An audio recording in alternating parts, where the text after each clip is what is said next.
Halo Sobat PMPK, kembali lagi dalam Ruang Kreasi Kreatif, Seru, dan Inspiratif.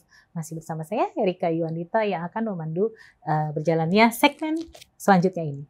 Nah, Sobat PMPK, kalau tadi kita berbicara dengan Ibu Ane sebagai orang tua anak dari penyandang disabilitas ya, yang pernah mengalami perundungan, kemudian ternyata kompetensinya meningkat ya, ketika bisa menunjukkan kepada lingkungan bahwa ini anak saya bisa loh, tidak seperti yang tidak seperti yang disematkan oleh orang-orang di sekitar. Nah, masih ada Pak Rudi gitu ya bersama kita ya.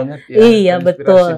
Betul. Nah, sekarang ini kita kedatangan satu lagi narasumber nih Sobat PMBK, ada guru dari Sekolah Luar Biasa SLB Negeri 02 Jakarta dengan Ibu Anis. Ya, Ibu Anis. Halo Bu Anis, selamat datang.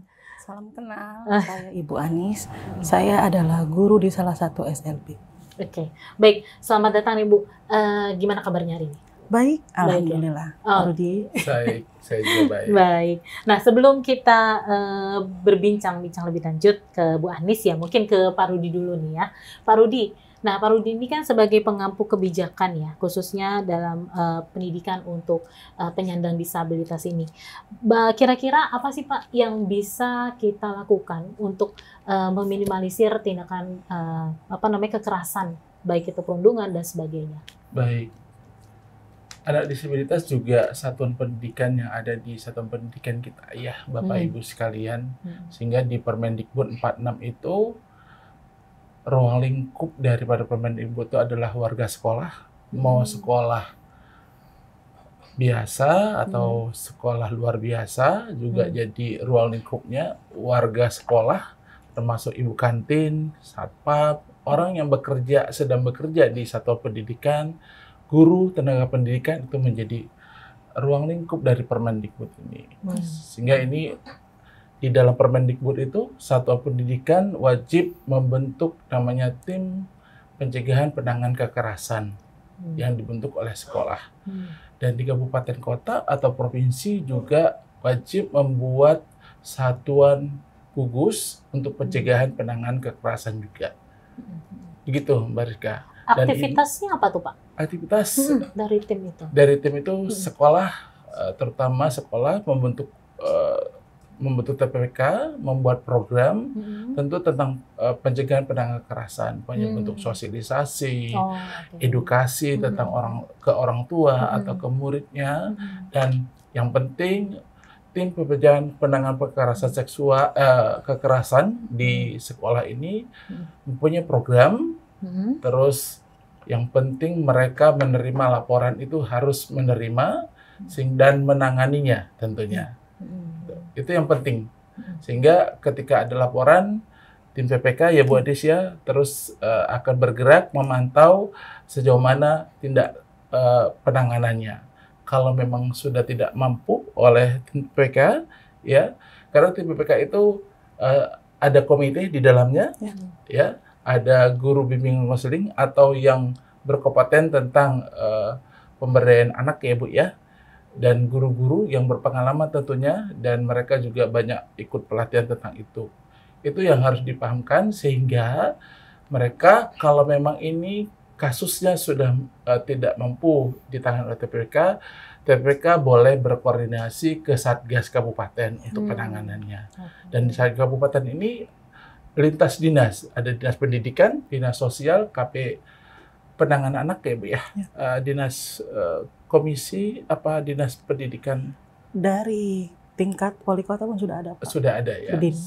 Sehingga kalau yang tidak tertangani oleh satuan pendidikan itu diserahkan ke, tapi tetap tanggung jawab sekolah untuk mengkoordinasikan.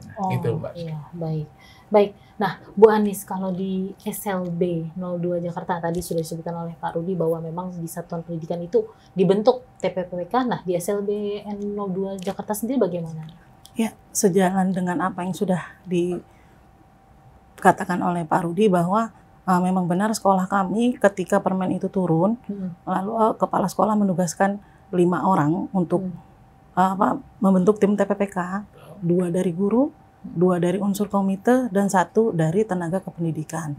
sejauh ini apa yang sudah kita lakukan adalah tadi yang Pak Rudi sudah sebutkan, diantaranya kita sosialisasi. Kita ada pembiasaan Pak Rudi, jadi dari pembiasaan setiap pagi ini kita mengumpulkan anak-anak, baik itu dari SDLB, SMPLB, SMALB, untuk melakukan berkumpul bersama, kita kasih afirmasi-afirmasi positif dengan cara berdoa bersama, lalu menyebutkan visi misi sekolah, kemudian kita bernyanyi yang tujuannya untuk mencegah, memitigasi, meminimalisir perundungan-perundungan dengan misalkan semua sayang teman, di sini teman, di sana teman. Jadi kita betul-betul upaya-upaya yang dilakukan sebelumnya itu kita membentuk anak-anak dari pembiasaan di pagi hari itu. Setelah itu kami pun dalam kegiatan-kegiatan di sekolah kita berkolaborasi dengan kegiatan pramuka, Pak.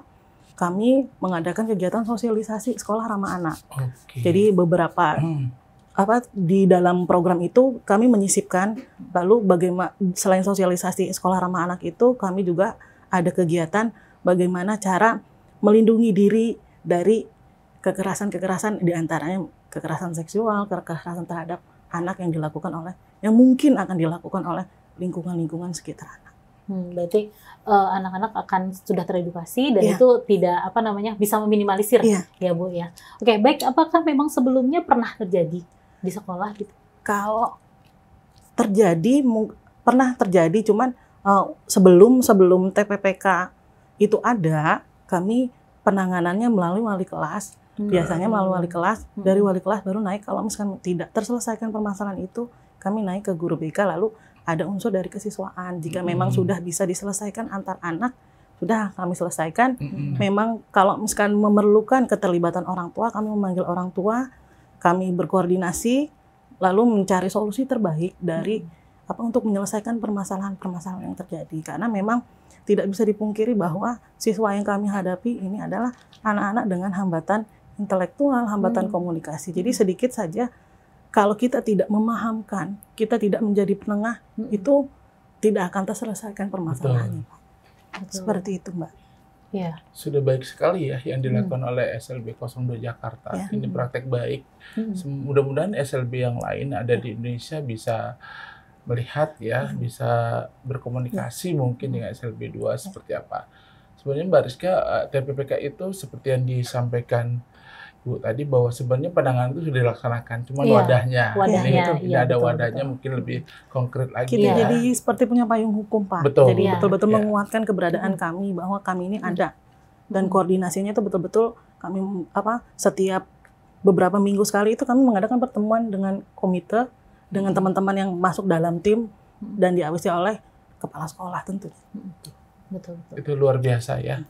Ikhtiar yang betul-betul kuat dari sekolah. Ya, mudah-mudahan sekolah yang lain bisa seperti itu ya, Mbak Rizka ya. Iya, betul-betul. Bisa mencontoh, menadani ya, bahkan kan sudah disosialisasikan ini ya Pak ya, untuk ke sekolah-sekolah untuk membentuk tim ini ya, untuk walaupun ada stigma juga bahwa sekolah mengatakan sekolah kami aman. Tapi dengan kategori aman, tapi kekerasan itu berpotensi, pasti berpotensi. Itu yang harus dipastikan. Kenapa wajib semua membentuk TPPK? Karena potensi itu pasti ada. Iya, pasti ada. Nah, bagaimana bisa dicegah ya dengan adanya tim ini, mudah-mudahan bisa meminimalisir tindak-tindak yang mungkin akan terjadi tapi tidak akan terjadi karena memang sudah dipantau gitu ya, sudah ada timnya. Nah, baik Bu, di SLB ini kan anak-anak istimewa ya Bu ya. Mereka tidak bisa masuk ke sekolah reguler gitu ya, walaupun sekarang memang sudah ada inklusif ya, tapi di SLB ini kan memang ada anak-anak yang mungkin tidak bisa di sekolah reguler akhirnya masuk ke SLB. Nah, pastinya kalau tadi gitu ya kita berbincang dengan salah satu orang tua penyandang disabilitas tunagrahita, nah malah tereksplor gitu bakat minatnya di SLB. Nah, menurut Ibu tuh bagaimana? Apakah memang di SLB itu memang untuk diarahkan seperti itu atau bagaimana, Bu? Ya, jadi sebelum kami menerima anak-anak masuk ke kelas, Pak, kita ada yang namanya asesmen. Asesmen itu kita menilai bagaimana kesiapan belajar anak, bagaimana potensi-potensi yang nantinya akan kita terlihat. Lalu dari situ kita memetakan kelas, memetakan kemampuan sesuai dengan apa yang jadi minat anak. Dari sana kami belajar dengan porsinya itu sebagian besar adalah kita membekali keterampilan untuk anak-anak, terutama ketika memasuki usia SMP SMA. Jadi muatan kurikulumnya lebih ke keterampilan. Nah, seperti tadi Adrian kan, memang kita melihat dia lebih tertarik ke minatnya itu ke komputer IT. Maka di situ kita lakukan pemetaan sepertinya minat anak di sini tentunya juga dengan koordinasi antar wali kelas dan balik lagi orang tua. Ya. Nah, tadi kan sempat Bu Anda cerita ya kalau misalnya Adrian itu sempat dipindahkan ke sablon gitu. Itu gimana? Tadi cerita katanya, oh Adrian pinter nih desainnya gitu. Itu gimana Bu? Jadi untuk di sablon sendiri itu Pak tetap kita pakai ada yang namanya komputer. Jadi kan untuk mendesain juga perlu komputer. Jadi potensinya dia sudah melewati teman-temannya. Jadi kita lihat nih, sepertinya Adrian harus lebih menerima tantangan nih. Desain. Di challenge ya. Dia suka nih sama desain dan memang kita lihat beberapa idenya dia itu out of the box yang nggak kita pikirkan kok bisa sampai Adrian itu bikin logo untuk sekolah kami dan saat ini masih kami pakai. Wah, biasa. Ada lagi nggak selain itu tuh? Selain itu Adrian tuh juga beberapa desainnya itu dipakai di beberapa produk. Waktu ikut kegiatan pelatihan di Kominfo dan UI pun desainnya juga diambil untuk dijadikan sampel. Luar biasa ya. Iya, betul. Benar-benar explore ya bakat dari Adrian, dan mungkin banyak Adrian yang lain ya di SLB 02 maupun di sekolah-sekolah luar biasa yang lain yang bisa memaksimalkan potensinya ya. Oke, baik Bu, kita kembali lagi ke tentang tindakan kekerasan perundungan tadi ya. Sekolah sudah maksimal membentuk tim gitu. Nanti bagaimana ke depannya gitu ya. Mudah-mudahan maksimal dalam pelaksanaan tim PPK ini. Nah, mungkin dari Bu Anis dulu mungkin.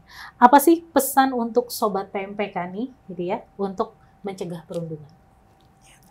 Untuk mencegah perundungan, usaha kami adalah kita membangun kolaborasi dulu dengan orang tua murid. Karena bagaimanapun keluarga itu adalah fondasi.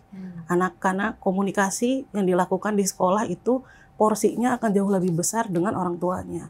Jadi kita bekali orang tua dengan mengedukasi hal-hal apa saja yang diperlukan untuk melindungi, untuk mencegah, untuk memproteksi diri anak-anak mereka. Setelah itu, setelah kita ajak kolaborasi orang tua di kelas, baik itu secara klasikal maupun secara individual, kami terus melakukan upaya-upaya untuk men-sounding hal-hal apa saja yang harus anak miliki ketika dia setidaknya akan menjadi korban nih. Jadi kayak kemarin itu kita ada kegiatan di Pramuka itu, apa saja yang boleh disentuh, apa saja yang boleh tidak disentuh melalui lagu-lagu gitu. Jadi ini boleh disentuh, mana yang tidak boleh disentuh. Jadi anak-anak kita sounding secara terus-menerus. Jadi dan kita melakukan simulasi. Begitu kita simulasi, anak-anak makin memahamkan. Oh, yang dimaksud tadi di lagu itu seperti itu. Jadi begitu ketika ada yang hendak misalkan memegang daerah-daerah yang tidak boleh dipegang itu, anak-anak bagaimana caranya berteriak minta tolong gitu, menghindar seperti itu. Baik. Nah, sekarang dari Pak Rudi, closing statement nih Pak. Apa pesan dari Pak Rudi untuk sobat PMPK? Iya, untuk sobat PMPK ya. Oke. Jelas perundungan suatu hal yang sangat merugikan, bukan kepada korban saja tapi kepada pelaku. Tentu mari kita stop perundungan mulai hari ini dan sampai ke depannya. Itu aja. Baik, terima kasih Pak Rudi dan Bu Anis ya. Iya. Oke, baik. Dengan apa tadi yang sudah disampaikan oleh Pak Rudi maupun Bu Anis, bahwa ini kita sebagai salah satu ikhtiar dalam pencegahan dan juga penanganan kekerasan khususnya untuk anak-anak penyandang disabilitas. Semoga ini bisa berdampak baik dan tidak ada lagi perundungan ataupun kekerasan lainnya. Nah, terima kasih pada Pak Rudi dan Bu Anis atas inspirasinya berbagi kepada sobat PMPK di mana saja berada terkait pencegahan tindak kekerasan perundungan pada peserta didik penyandang disabilitas. Stop kekerasan pada anak. Stop kekerasan perundungan. Khususnya penyandang disabilitas. Mari kita bergandeng tangan bersama bahwa mereka ada, mereka istimewa. Saya Erika Yuanita narasumber dan juga segenap kru podcast Ruang Kreasi yang bertugas pamit undur diri. Sampai jumpa pada podcast Ruang Kreasi episode berikutnya. Burung Irian, burung cendrawasih, cukup sekian dan terima kasih. Wassalamualaikum warahmatullahi wabarakatuh. Bye-bye.